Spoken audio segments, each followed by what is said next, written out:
HarperCollins presents The Brothers of Auschwitz by Malka Adler, translated by Noel Cannon, read by Peter Noble.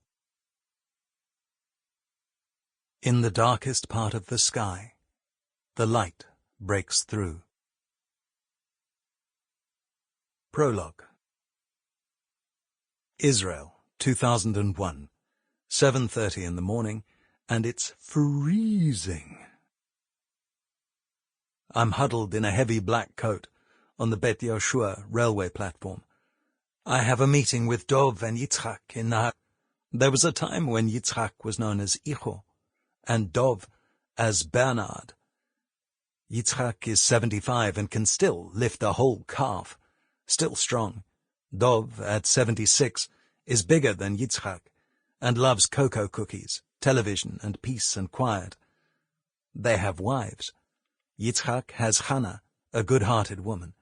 Dov has Shosh, who is also good-hearted. The rain stops falling like a scratch, like pain.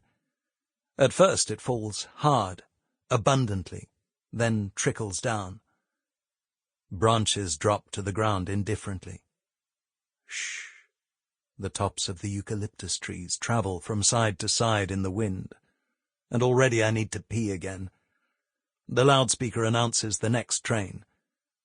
The lamp flickers. In 2 hours' time, I'll meet with Yitzhak and Dov. Yitzhak no longer pushes forward, and Dov never pushes, not even before.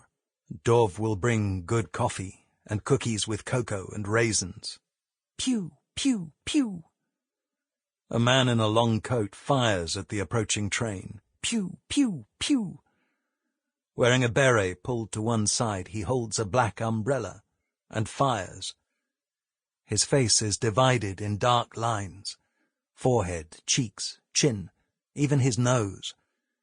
His face is taut, as if someone had slipped underwear elastic under his skin and pulled, almost tearing it, but no.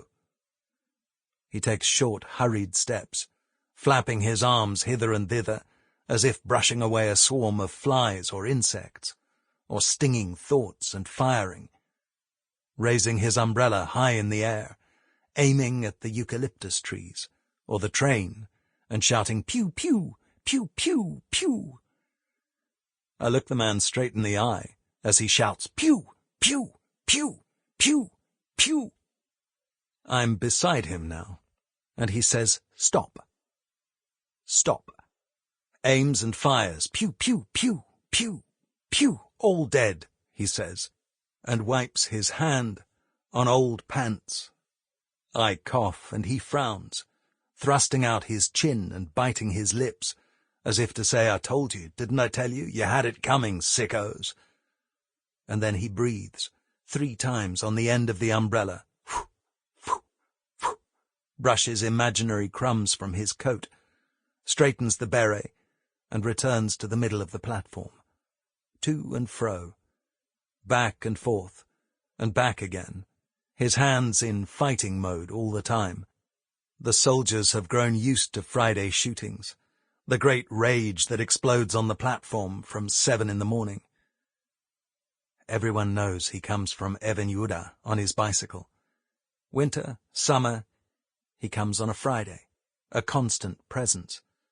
The trains pull out, and he remains until noon, firing without resting for a moment. In summer, he uses a cane.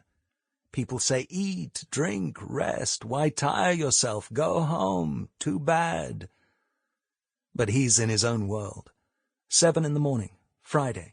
He must be 70, maybe less, shooting on the platform in dirty clothes with wild white hair. Every Friday he leaves on his bicycle at 12:30 on the dot. The cashier tells everything about him. Eager cashier, fat cashier with blonde bangs and black hair. The man has no watch. There's a clock on the station wall, but he stands with his back to it.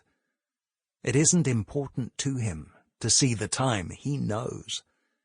He prepares the Sabbath for his dead. The Bet Yoshua platform is the closest thing to the platform. Sample complete. Ready to continue?